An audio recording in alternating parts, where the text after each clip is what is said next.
جب بھی امت میں اختلاف پیدا ہو، جب بھی دو عالم دین کسی مسئلے میں الگ الگ موقف بیان کریں، جب بھی دو قاری کسی مسئلے میں الگ الگ موقف بیان کریں، جب بھی دو خطیب کسی مسئلے میں الگ الگ موقف بیان کریں، تو اس کا حل کہاں سے ملے گا؟ قرآن و حدیث سے ملے گا۔ آپ قرآن و حدیث کا باریک بینی سے جائزہ لیں، آپ کو حدیث مل جائیں گی۔ رہا وہ عالم دین، ہو سکتا ہے انہیں وہ حدیث نہ ملی ہو۔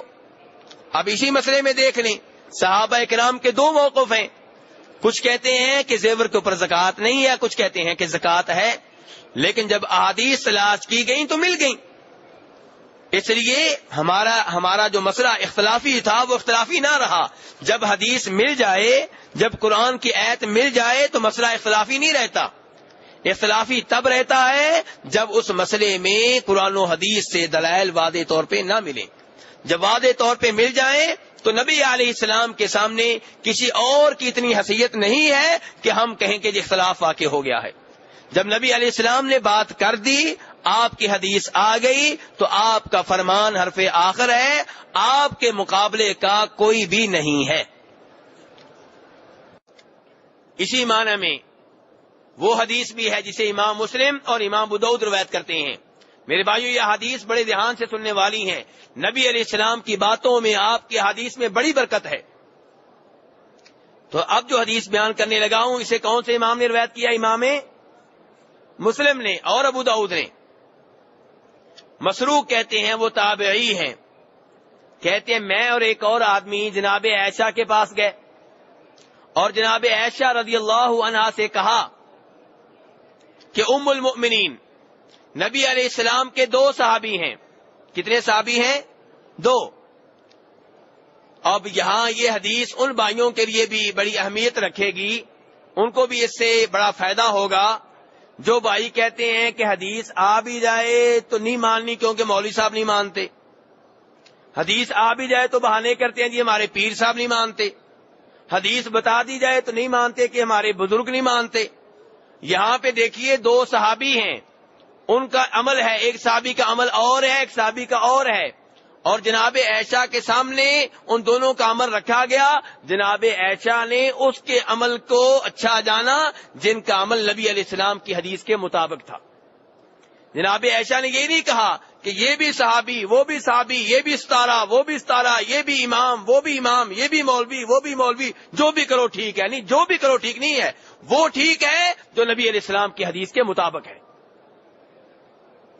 تو جناب مسروق کہہ رہے ہیں ام المؤمنین عائشہ رضی اللہ عنہا سے کہ دو صحابی ہیں، ان میں سے ایک افطاری کرنے میں جلدی کرتے ہیں، مغرب کی نماز پڑھنے میں جلدی کرتے ہیں، اور دوسرے جو ہیں افطاری کرنے میں تاخیر کرتے ہیں، مغرب کی نماز پڑھنے میں بھی تاخیر کرتے ہیں۔ جناب عائشہ رضی اللہ عنہا نے یہ نہیں کہا دونوں ٹھیک ہیں، دونوں امام ہیں، دونوں صحابی ہیں، دونوں عالم دین ہیں، دونوں ہی صحیح ہیں، نہیں، یہ نہیں کہا۔ یہ پوچھا کہ ان میں سے کون ہے جو افطاری کرنے میں جلدی کرتے ہیں، مغرب کی نماز پڑھنے میں جلدی کرتے ہیں؟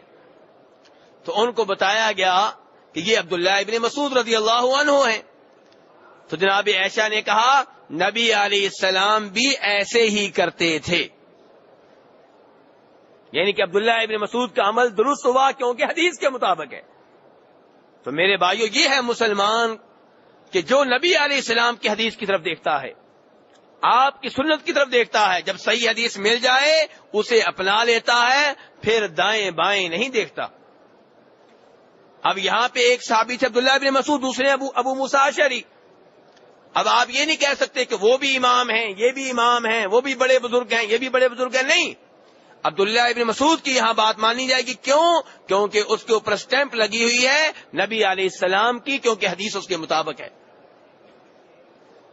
علیہ الصلوۃ والسلام فرماتے ہیں کہ میری اس مسجد کی ایک نماز دیگر مساجد کی 1000 نمازوں سے بہتر ہے۔ کتنی نمازوں سے؟ میں 50,000 نہیں کہہ رہا، کیا کہہ رہا ہوں؟ 1000 کہہ رہا ہوں۔ اور آپ کیا سن کے آئے ہیں؟ 50,000۔ 70 والے بھی ہیں میرے بھائی۔ دیکھیے دونوں روایتیں موجود ہیں، 1000 والی بھی 50,000 والی بھی۔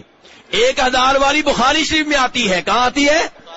اور وہ سب سے اوپر لکھی ہوئی ہے، وہ دیکھیے، وہ لکھی ہوئی یہ 1000 والی روایت ہے. 50,000 والی روایت جو ہے بخاری شریف میں نہیں آتی. اور آپ جانتے ہیں بخاری شریف کی سب احادیث شک و شبہ سے بالاتر ہیں. وہ ابن ماجہ میں آتی ہے 50,000 والی, اور ابن ماجہ بھی حدیث کی بہت عمدہ کتاب ہے میرے بھائیوں. اس میں اکثر احادیث صحیح ہیں, لیکن کہیں کہیں پہ ضعیف روایتیں بھی آ گئی ہیں. اور یہ روایت جو 50,000 والی ہے, اگر پوری آپ سنیں گے تو آپ بھی مان جائیں گے واقعی ضعیف ہے. مجھے بتائیے ذرا, آپ بتائیے, مسجد نبوی میں آپ نے سن رکھا ہے جی 50,000, اور مسجد اقصی میں جی کتنا 25,000. اور یہ جو روایت ہے مسجد نبوی کی 50,000 والی, اس میں تو آیا کہ مسجد اقصی کا بھی 50,000 ہے. اگر اس روایت کو ماننا ہے تو پورا مانے. جبکہ اس روایت کے راویوں میں ایک آدمی ہے جو نامعلوم قسم کا ہے. دیکھیں میرے بھائیوں, جب بھی کوئی محدث, امام بخاری ہو, امام مسلم ہو, امام ابو داؤد ہو, ترمذی ہو, ابن ماجہ ہو, جب اپنی کتاب میں کوئی حدیث لے کر آتے ہیں, ہر حدیث سے پہلے ان کو بتانا پڑتا ہے کہ یہ حدیث میں نے کہاں سے لی ہے. امام بخاری نبی علیہ السلام کے زمانے میں موجود تھے, بعد میں آئے ہیں. مسلم موجود تھے, بعد میں آئے ہیں. تو اس لیے ان کو بتانا پڑتا ہے کہ ہم نے حدیث کہاں سے لی ہے. اگر پورا حوالہ نہیں دیں گے, امام بخاری کہہ دیں یہ حدیث ہے, یہ نہ بتائیں کہاں سے لی ہے, ہم نہیں مانیں گے. حالانکہ امام بخاری بہت بڑے امام ہیں, لیکن یہ ایک اصول کی بات ہے. تو امام بخاری کو ہر حدیث سے پہلے بتانا پڑتا ہے کہ میں نے یہ حدیث اپنے فلاں استاد سے لی تھی, انہوں نے اپنے اس استاد سے لی تھی, اس نے اس سے لی تھی, اس نے اس صحابی سے لی تھی, اس نے اللہ کے رسول علیہ السلام سے لی تھی.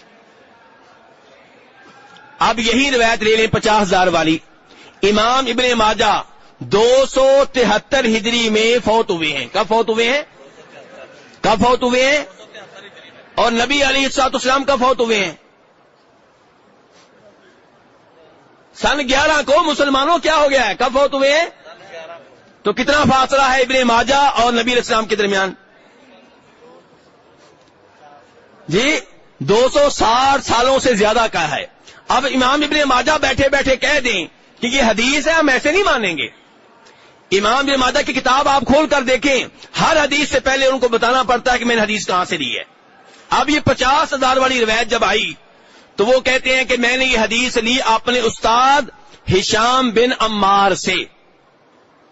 کس سے لی؟ اور ہشام بن عمار میرے استاد کہہ رہے تھے کہ میں نے یہ حدیث لی ہے ابو الخطاب الدمشقی سے. ابو الخطاب دمشقی کہہ رہے تھے میں نے یہ حدیث لی ہے رزیق سے.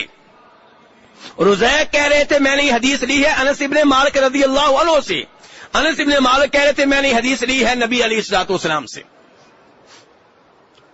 اب چیکنگ ہوگی. اب کیا ہوگا؟ چیکنگ ہوگی کہ یہ آدمی جو آپ نے بتائے ہیں یہ کیسے تھے. ابو الخطاب دمشقی کی چیکنگ کی باری آئی تو پتا چلا یہ آدمی مل نہیں رہا کہ کون ہے کون نہیں ہے. نہ پتا ہے اس کے استاد کون ہے, نہ پتا ہے اس کے شاگرد کون ہیں, اس کا حافظہ کیسا تھا, سچ بولنے والا تھا, جھوٹ بولنے والا تھا, متقی پرہیزگار تھا, فاسق و فاجر تھا, نامعلوم آدمی ہے. روایت کے اوپر سوالیہ نشان لگ گیا. اب ابو الخطاب دمشقی کے بارے میں کہا گیا کہ اس نے رزیق سے لی ہے, رزیق نے انس بن مالک سے لی ہے, وہ اچھے لوگ ہیں اوپر جا کے, لیکن پہلے پتا تو چلے کہ واقعی اوپر سے آئی ہے. تو ابو الخطاب دمشقی کی وجہ سے یہ روایت جو ہے یہ ضعیف قرار پائی. کیا قرار پائی؟ اور بخاری کی جو روایت ہے شک و شبہ سے بالاتر ہے. تو اس لیے صحیح بات یہ ہے کہ مسجد نبوی کی ایک نماز دیگر مساجد سے 1000 نمازیں بہتر ہے.